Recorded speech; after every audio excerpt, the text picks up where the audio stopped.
Welcome to the second video of Module 2. In the last video, we looked at the material and motion constraints of photogrammetry and some ways you can use the output of a photogrammetric capture for visual storytelling.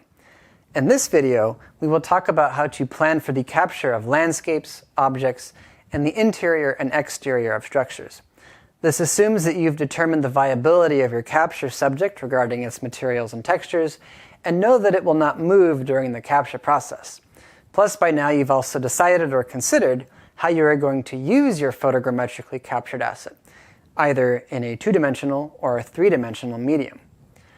When preparing to do a photogrammetry shoot, you need to consider the environment surrounding your capture subject, the lighting, and your physical access to the subject matter. Are you allowed to fly a drone over your subject matter?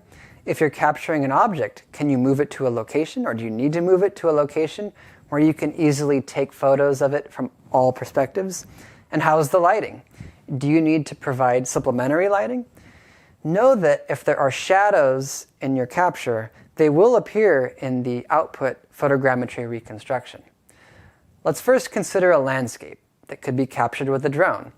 The landscape could just be land, or it could also contain land and structures and objects which will require a slightly augmented capture strategy that will complement the landscape capture and be an addition to the capture of the landscape from the drone. In this example, I've captured a small beach landscape beside a lake. The sand, short grass, and rough concrete sidewalk are easy for the photogrammetry software to see and to reconstruct. The water failed, of course, because it was reflective and constantly moving around. To capture the images, the drone methodically flew back and forth over the landscape, automatically capturing images with about 80% overlap from image to image. Because of this methodical capture process, it can take a long time to capture all of the images needed for a photogrammetric reconstruction.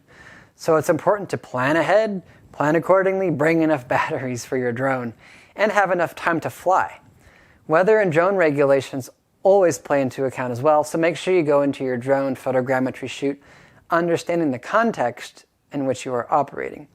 This includes considering the time of day, because shadows, again, will appear in your photogrammetric reconstruction exactly as the camera saw them. So cloudy days are best for photogrammetry shoots because the light is flat and there are no or minimal shadows. During sunny days, it's best to do photogrammetry captures when the sun is highest in the sky and shadows are minimal. Because of this, golden hours around sunset and sunrise are arguably the worst times to do photogrammetry because of the long shadows. Also, the golden light will sort of distort the actual colors of your capture subject. Or maybe you want that kind of distortion. Now let's consider how you would capture an object or structure. Despite being drastically different sizes, a shoe and a house will involve a very similar capture strategy. In both cases, you will move your camera around the outside of the object, again capturing your subject with about 80% overlap from image to image. If you look through your captured images in sequence, they will look like a flipbook, with a subtle perspective shift from image to image. Like with the drone, battery life can become an issue when considering the number of images necessary to complete the photogrammetry capture. So photogrammetry really is a kind of mechanized process. These images here from my photogrammetry processing software show the photographs I captured around the shoe and the house. Each tiny rectangle in the screenshot image is a photograph that I captured in 3D space. Altogether, my photographs from Processed create a cloud of photos around the house and the shoe. So while the scale of these objects is obviously very different in real life, the capture process was the same. The object was at the center of my capture, and I went around it capturing images from all different perspectives. Of course, to look down on the house, I had to use a drone, whereas with the shoe, I did not.